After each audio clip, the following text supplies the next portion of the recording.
श्री रामचरितमानस के बालकांड में गोस्वामी जी लिखते हैं कि करे त्रिशूल अरु डमरू बिराजा, चले बस हम चढ़ी बाजहि बाजा। देखी सिवही सुरत्रिय मुस्काही, देखी सिवही सुरत्रिय मुस्काही। बर लायक दुल्हिन जग नाही, बर लायक दुल्हिन जग नाही। कहते हैं कि एक हाथ में त्रिशूल और दूसरे हाथ में डमरू सुशोभित हो रहा है। भगवान शिव जी बैल पर चढ़ करके चले, बाजे बज रहे हैं। भगवान शिव जी को देखकर दिवंगनाएं मुस्कुरा रही हैं और कहती हैं कि इस वर के योग्य दुल्हन संसार में नहीं मिलेगी। मुस्कुरा रही हैं कि एक हाथ में त्रिशूल लिए, एक हाथ में डमरू, और बसाहा बैल पर चढ़ करके सर्प के माला पहने हुए,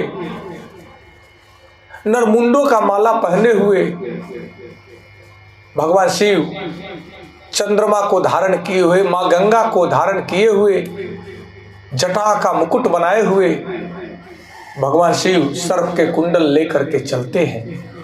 जब बारात चलते हैं तो सब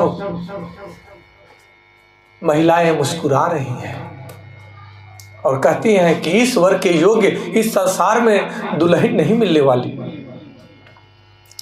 जब विवाह का शुभ समय आया तो भगवान शिव अपने हाथ में त्रिशूल और डमरू धारण करके बराती को लेकर के चल दिए। चारों ओर बाजे गाजे बजने लगे, नृत्य होने लगे। दिवंगनाएं भगवान शिव जी को देखकर मुस्कुराने लगी और कहती हैं कि इस वर के योग्य इस संसार में दुल्हन मिलना मुश्किल है। त्रिशूल का आध्यात्मिक रहस्य को समझना है।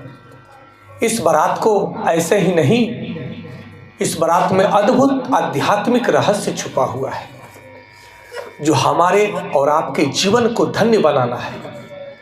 भगवान शिव तो संसार को दिखाना चाहते हैं कि तुम किस चक्कर में पड़े हो, किस दिखावे में पड़े हो, किस बात का तुम्हें अहंकार है। वास्तविक जीवन तो यह है जो प्रकृति के साथ में चले। प्रकृति से विलग होकर के कोई कैसे जीवन जी सकता है। भगवान शिव कहते हैं, भगवान शिव जो हाथ में लिए है त्रिशूल, जो तीनों गुणों का प्रतीक है। भगवान शिव त्रिगुणातीत है। तीन गुण, सत्वगुण, रजोगुण और तमोगुण, तीनों गुणों पर नियंत्रण पाकर के भगवान शिव त्रिगुणातीत बने हुए हैं। जिसने अपने स्वभाव पर विजय पाली वही सच्चा वर है। आज जो वर कन्याओं के विवाह हो रहे हैं, किसी ने अपने स्वभाव पर विजय नहीं प्राप्त की, परंतु यही कुंडलिनी मिलान का मुख्य उद्देश्य यही होता है कि दोनों का स्वभाव मिले, वर कन्याओं का स्वभाव मिले और व्यर्थ के स्वभाव उनके स्वभाव पर प्रभावी न हो। क्योंकि जब बाहरी स्वभाव, कुटिल स्वभाव, सात्विक स्वभाव पर प्रभावी होता है तब जीवन को अस्त व्यस्त कर देता है। इस भाव को समझना है। डमरू सृष्टि की लय और ताल का प्रतीक है। जीवन में संतुलन बना करके रखना और जीवन को लयबद्ध तरीके से जीना भगवान शिव सिखलाते हैं। यही डमरू से निकला हुआ ओमकार ध्वनि, उसी ध्वनि से इस सृष्टि की सृजन हुई है। इसलिए इस डमरू का प्रतीक, यह त्रिशूल का भाव को समझने की आवश्यकता है। और नंदी पर सवार होकर के भगवान शिव चलते हैं। नंदी धर्म और धैर्य का प्रतीक है, पुरुषार्थ का प्रतीक है। इसलिए धर्म और धैर्य के सहारे ही जीवन की यात्रा सफल होती है।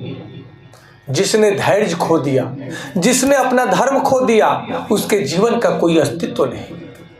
इसलिए अपने धर्म को समझें, अपने धैर्य को समझें, अपने स्वभाव को समझें। वही मनुष्य शिवत्व को प्राप्त कर सकता है और भगवान शिव के इस आभूषण को समझ सकता है। दिवंगनाओं ने मुस्कुराती हुई भाव व्यक्त करती हैं। जब व्यक्ति चरित्रवान और संतुलित होता है तो समाज उसका सम्मान करता है। दिवंगनाएं कहती हैं कि ईश्वर के अनुकूल तो कन्या मिलना मुश्किल है इस संसार में।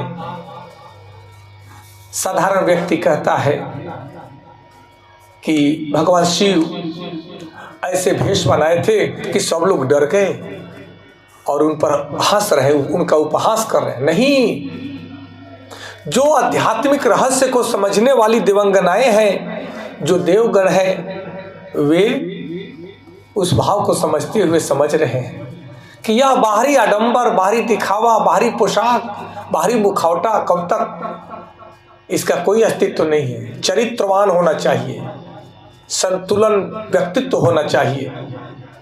वही भगवान शिव हमें सिखलाते हैं कि अपने जीवन को नियंत्रित करके जो चलता है, त्रिशूल उसकी रक्षा करता है। और जीवन उत्सव है, जीवन नृत्य है। और अपने धर्म को समझ करके अपने धर्म में नृत्य करना ही मनुष्य का परम धर्म है। इसलिए अपने जीवन के रहस्य को समझें, जीवन के अस्तित्व को समझें। यही मनुष्य का परम कर्तव्य है।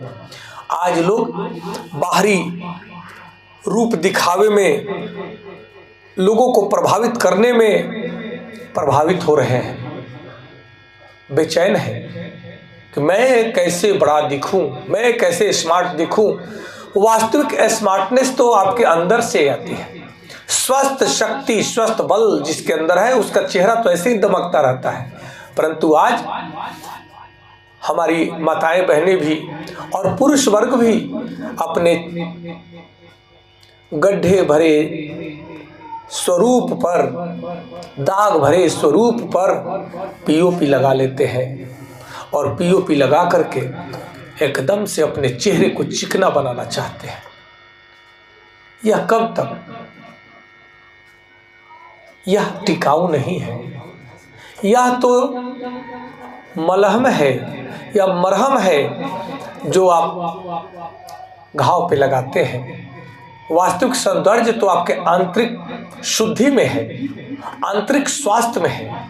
कहते हैं कि चेहरे पर आपके अंदर के व्याधियां प्रकट होती हैं और अंदर की सुंदरता आपके चेहरे पर दमकता है। इस भाव को समझना अति आवश्यक है। एक पति पत्नी जा रहे थे स्कूटर पे बैठ करके। पत्नी पीओपी की हुई थी और खूब सुंदर अपने आप को सजाई हुई थी। जब बारिश हुआ तो पति देव उसका वास्तविक स्वरूप कभी देखे नहीं थे, क्योंकि जब पति देव सोकर उठते थे उससे पहले वो अपना मेकअप कर लिया करती थी। एक दिन बारिश हो गई, स्कूटर पे जा रहे थे और दोनों भीग गए तो पत्नी का पूरा पीओपी उतर गया और वो जाकर के आगे छुप गए। जब पत्नी दूसरे जगह छुपी थी वो बाहर आई तो कहे चलिए। पति देव कहे आप कौन हैं? माता जी आप कौन हैं? बोले अरे मैं आपकी पत्नी हूँ। अरे ना बाबा ना, मेरी पत्नी ऐसी थोड़ी है, मेरी पत्नी तो सुंदर है। बोले नहीं मैं ही हूँ। इस बात को समझने की आवश्यकता है। दिखावा और ये पीओपी ज़्यादा दिन काम करने वाला नहीं है। वास्तविक चमक में, वास्तविक शक्ति में सब कुछ है। भगवान शिव हमें सिखलाते हैं कि चरित्रवान बनो, मन को संतुलित रखो और धर्म और सत्य के साथ चलो तो संसार स्वयं कहेगा कि यह व्यक्ति महान है, यह शिव है, क्योंकि इसके अंदर शिवत्व भाव जागृत है। शिव का बारात हमें सिखलाता है कि वास्तविक महानता बाहरी आडंबर में नहीं है, आंतरिक संतुलन और चरित्र में है। जो व्यक्ति आंतरिक व्यक्तित्व को संतुलित रखता है, चरित्र को संतुलित रखता है, उसी का जीवन धन्य होता है, वही महानता को प्राप्त करता है। आज इतना ही, कल पुनः दूसरे चौपाई के साथ मिलेंगे। हर हर महादेव। जय माता पार्वती जी, जय श्री राम।